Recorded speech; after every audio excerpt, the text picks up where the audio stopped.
Go ahead and start the recording. Good evening, everyone. This is Anissa Barton-Thompson. I'm the social media, and I'm joined by... Hi, everyone. I'm Elizabeth Legg, Director of Extension Programs. And we are launching basically our very first webinar for our Technical Writing Certificate of Completion program. Hopefully everybody that has joined us, you were able to successfully get information from our website and from our emails. This webinar, we're expecting about 30 minutes or so, but we will make sure that we leave enough time for a Q&A session towards the end of the presentation. Give everybody a chance to ask questions directly to our two instructors who are both joining us here online. And if you didn't have an opportunity to ask your questions, you're more than welcome to email us. We'll have our contact information at the end of the presentation. And we will also make sure that the recording is available. It should be available tomorrow morning on our website and social media. So in order to get us going, we're going to go ahead and kick off our webinar. I'm going to introduce, make sure I got this going here, our team, Dr. Lou Kondor and Racheal Post, and I'm going to turn over the mic to them, and they're going to go ahead and get started. Okay. Great. So welcome, everyone. Good to have you here. Please ask us questions at the end. We have an FAQ section. And Dr. Kondor and I are going to go through this. And please hold questions until the end, but we'll be happy to answer them then. So basically this evening, what we're going to do is talk about the scope and the purpose of the program, give you a little program overview, talk about some of the course content, the core content in the 3 classes, and the course materials, as well as some registration information at the end, and then again, the FAQs.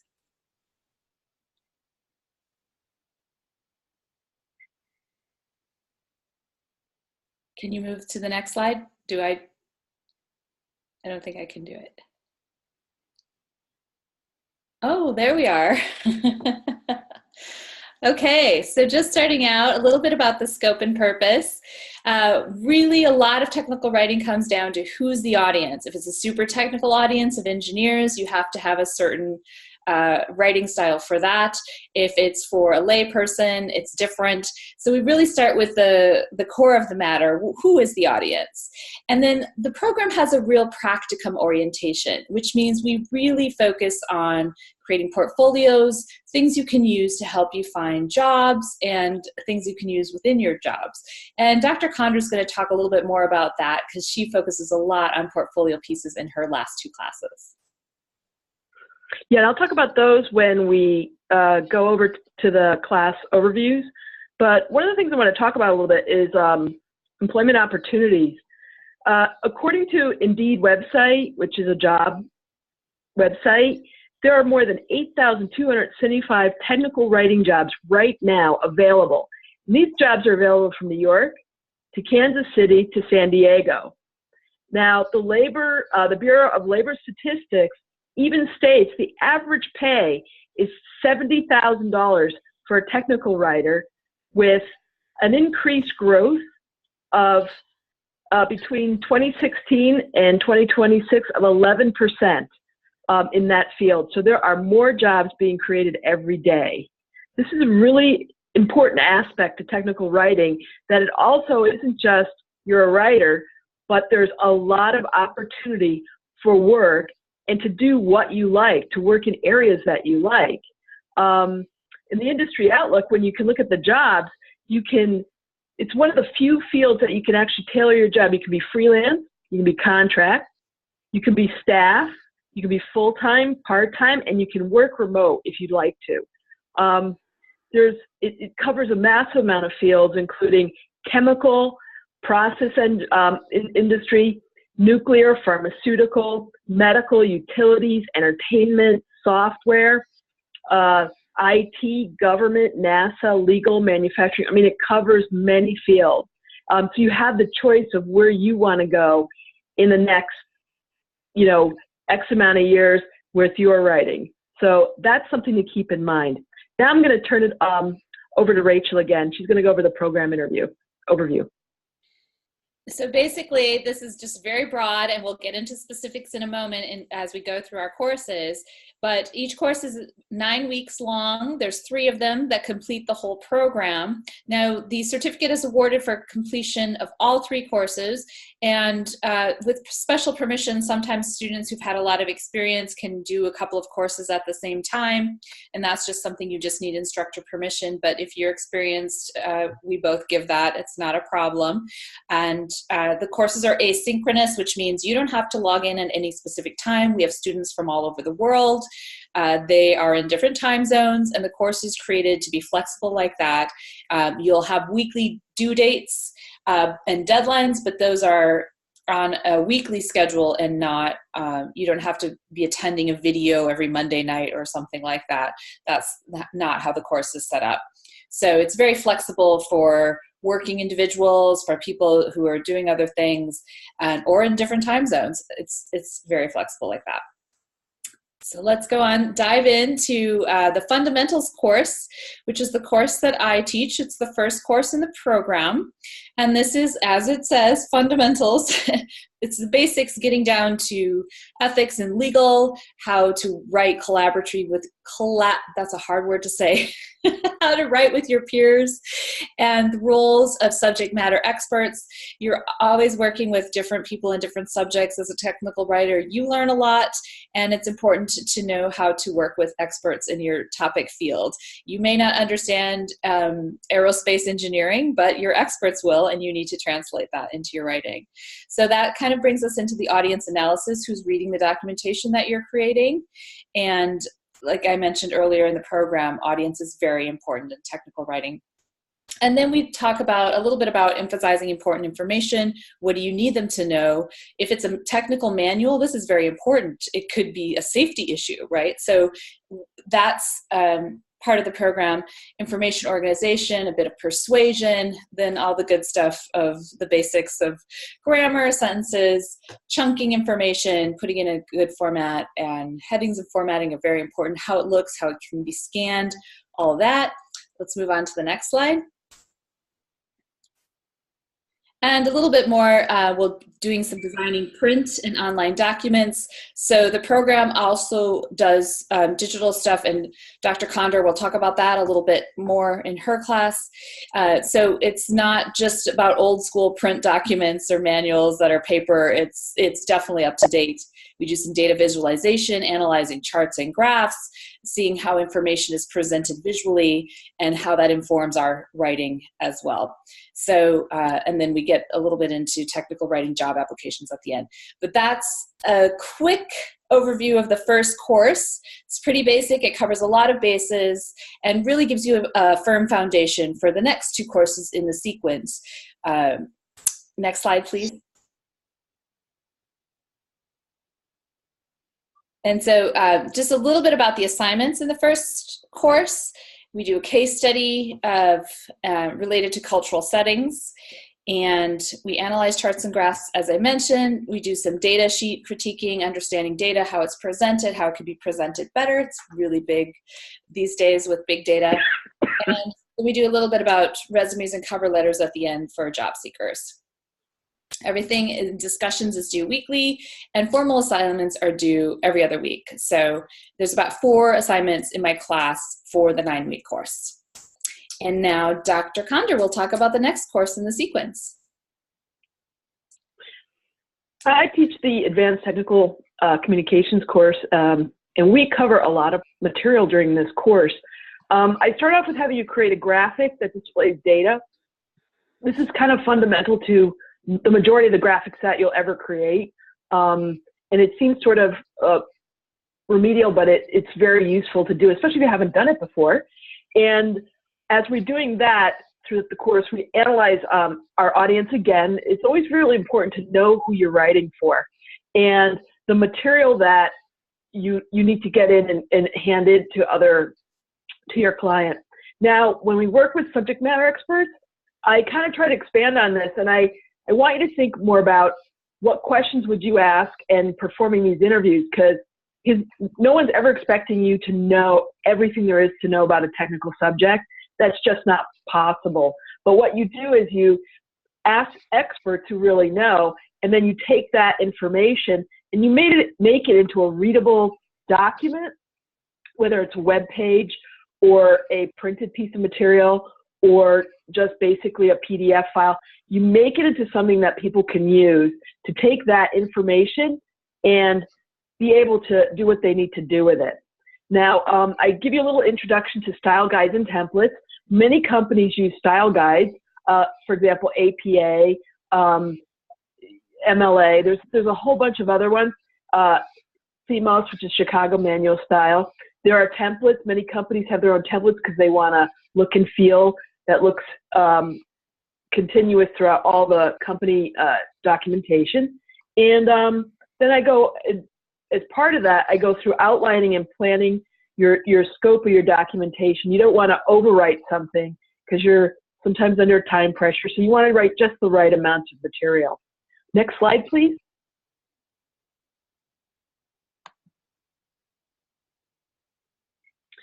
Then, so while we're doing all of that, and I kind of put it in between, we work on portfolio pieces. The importance of a portfolio is so that you can get a job or get a new job at your company, move into an area that you want to move in. And how you do this is you make a portfolio that shows your skills. It highlights what you can do. And I take a cross section of different portfolio pieces that we work on, and I give feedback and we talk about it, and everyone engages in it, and it's a very nice learning tool. Now, first we do a research proposal, and that's sort of the bread and butter of what tech writers do, and a research report. I mean, we don't just do manuals. Then I'll have you cover a slide presentation. You don't have to do it orally, but it's to get you used to making it for a presenter. And then another big bread and butter thing for technical writers is step-by-step instructions. You could call them standard operating procedures or SOPs. You could call them manuals, processes, procedures. All of these are done on how to accomplish a task. Then, for fun, I have everyone do a technical blog post. These are becoming more and more important in technical writing. Short, clear, concise pieces of work that are done for posting on the web to get information out. And sometimes you have to take very dense information and you make it enjoyable for the reader, and it's relaying technical information. Next slide, please.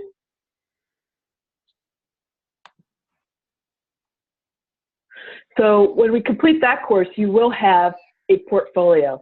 It's already started, so as we get into the information design course, this one's kind of exciting too. We kind of change gears a little bit. Instead of doing a high number of portfolio pieces, we're going to focus on a single capstone. Now we continue with our audience analysis, and we think more about how we are going to reach the people who are going to read our documents. Then we use a document design planner, basically a cheat sheet on how to set up your document and what you want to look at. We want to look at human factors that influence the reader. Are they using it in a shop, or are they using it in an office space? It really matters.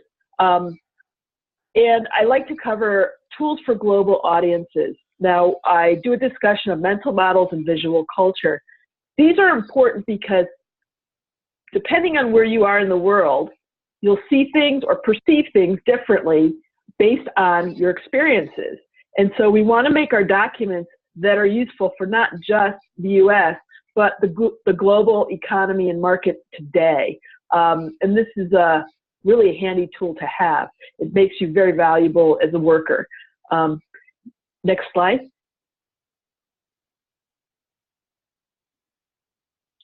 One of the things I have to cover is some of the extra tools that you can use that are at your disposal every day. I go over reading indices. I just covered the gunning fog. It's basically the original one. It gives you an idea of what level that you're writing for. So you could see if you're writing at a 4th grade level, a 12th grade level, etc. And you might, you want to craft your documents so that the level of reading reaches the target audience. If it's a general public, you want a certain level. If it's a scientist, you want another level. And I show you even how to find them inside of Word and stuff like that. Then I go briefly over newsletters, typography, page layout, design, and color. That will all affect how a user sees your document and how useful the document is. So we're now shaping documents into really useful pieces of information. Next slide, please. And here again, here's the capstone piece. I'll touch on this finally. It's a student's choice. I let students do basically whatever they want. I mean, we don't do video because of limitations of the situation, but Blackboard and stuff. But we do any kind of document people like, anything we've covered or not covered, and we start working on it week 1. And I take everyone through step by step of the development, so that your portfolio piece is a really beautiful one by the time you're very proud of it, by the time you're out of there.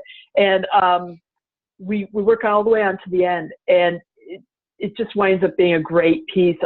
Everyone has said that, students I've had that, oh, I don't know if I can do this or whatever, they wind up with a beautiful piece, always. It's a very, very positive experience, and we do some teamwork there too. People get to look at other people's work and have that discussion as well. Next slide, please.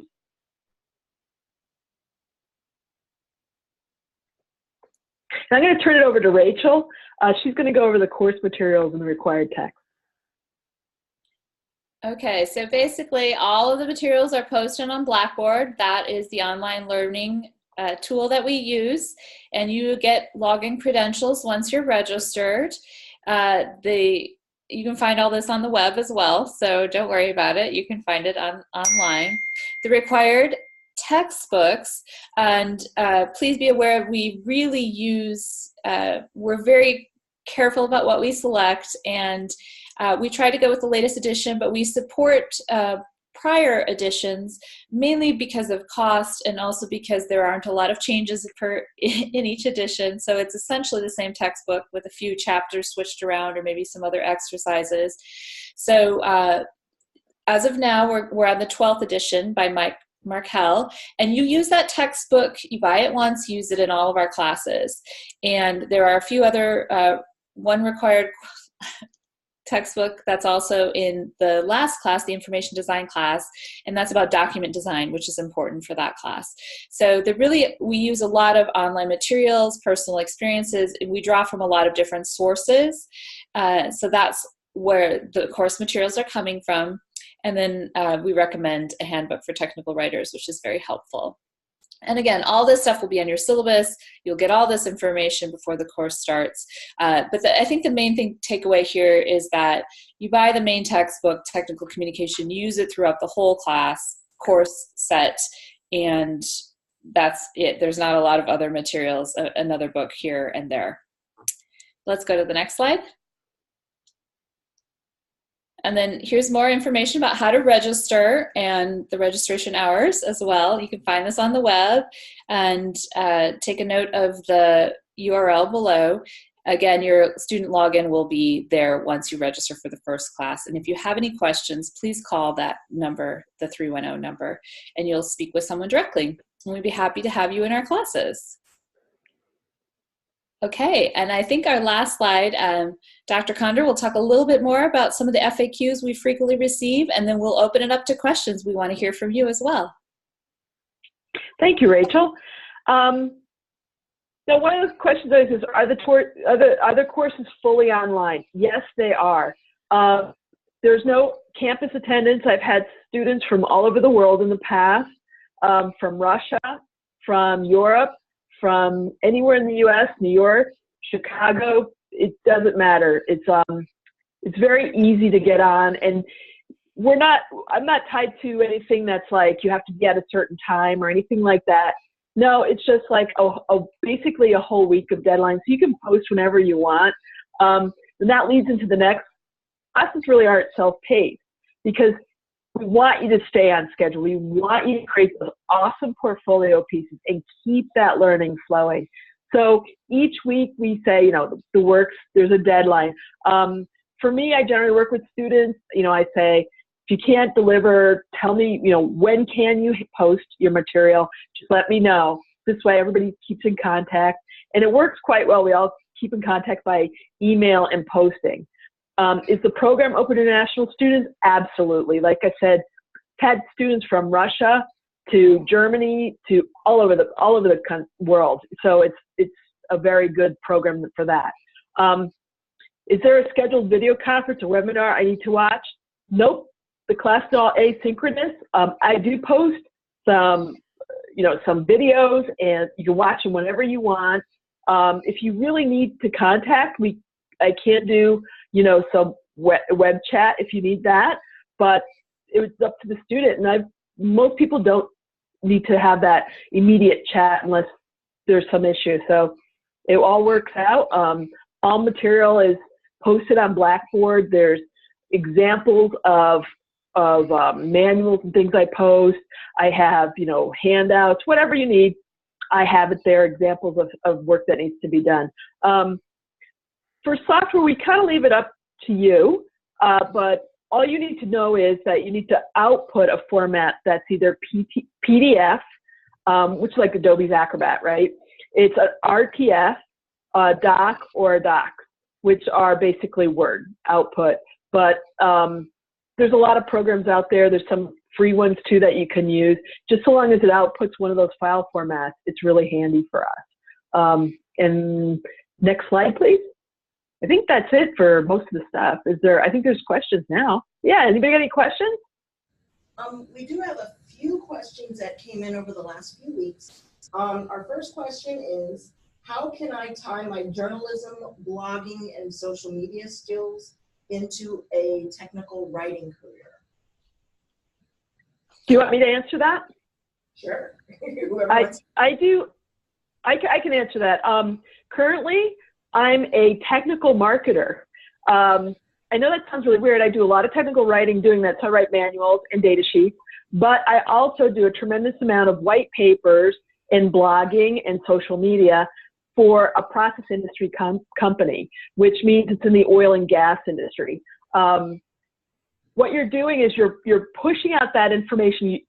With a journalism degree, you can get that clear, concise down, and then you push out that information to the user in technical terms, so it's highly targeted at, like, say, oil and gas or another industry, chemical or processing, and these guys go out and you're targeting to them, so you're doing a blog post.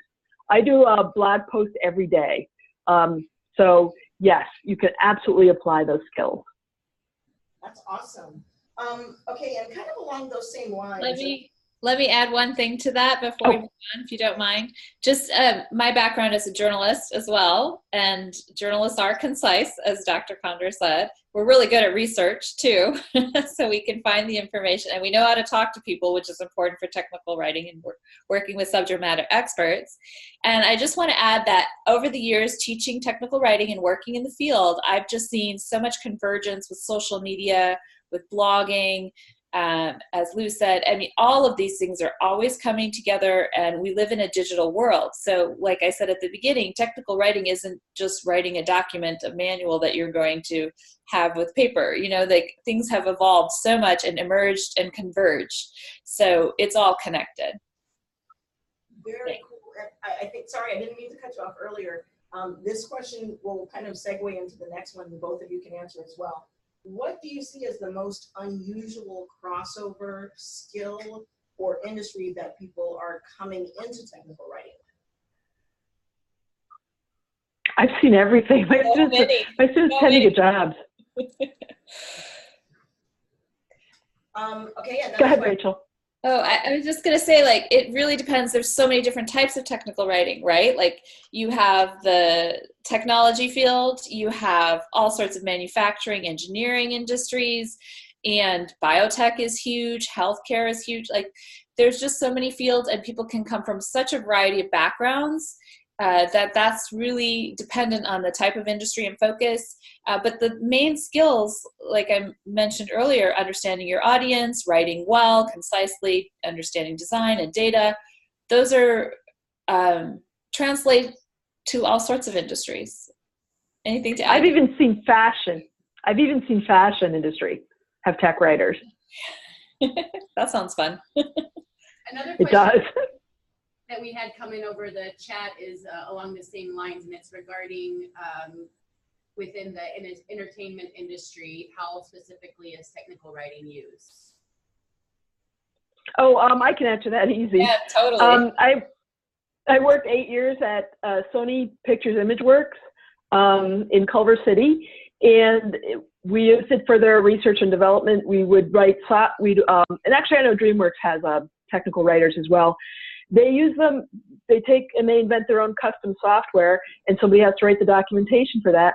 Plus I also did a crossover there and worked in training heavy where I did a lot of videos. And I did work training artists, because you'll bring in artist crews that are rotational.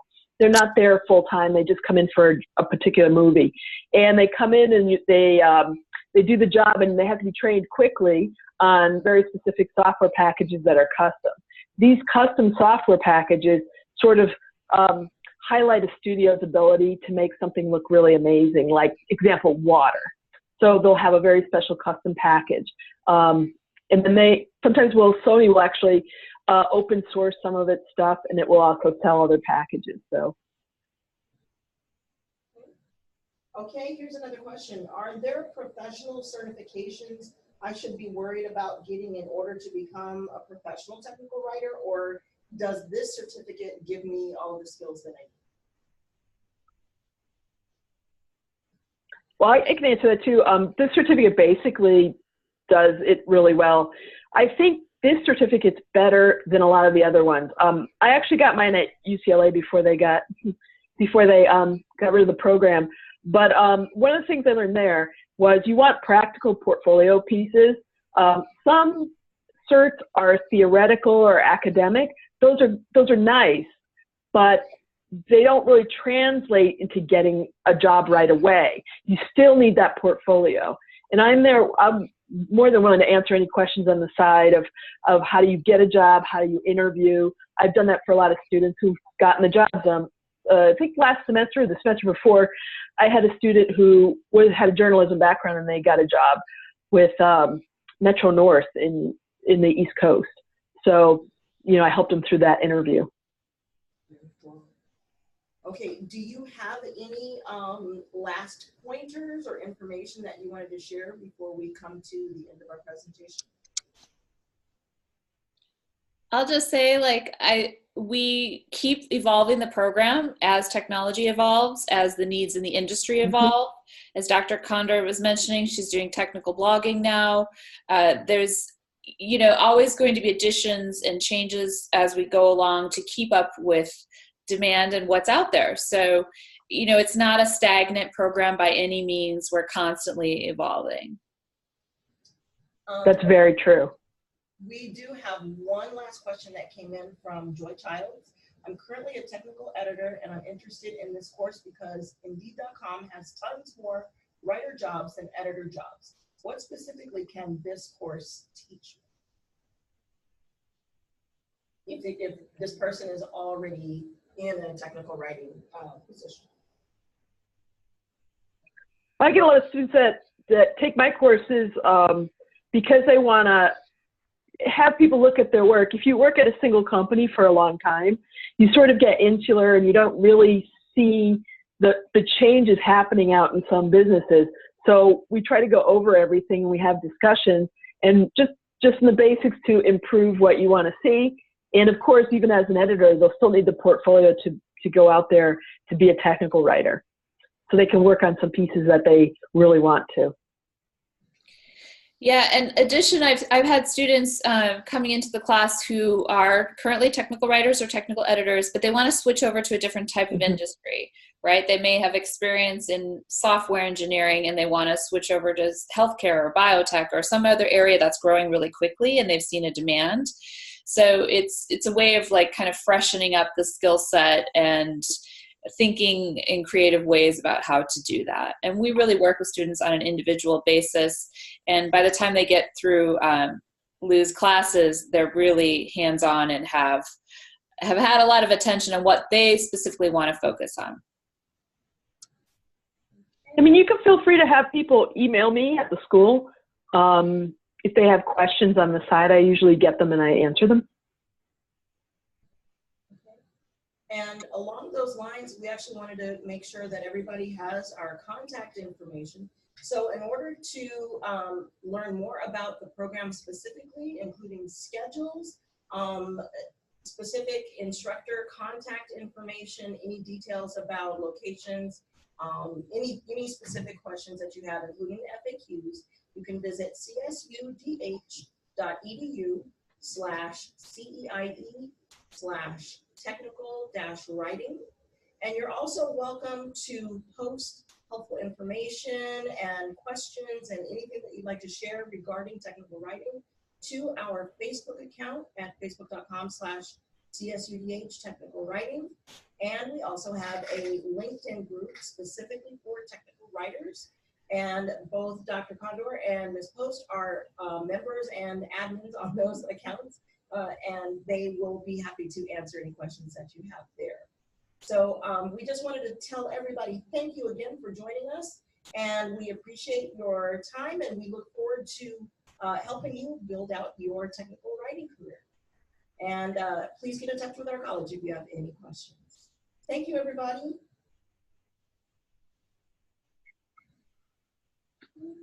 Thank you. Good night. Good night. Thank you.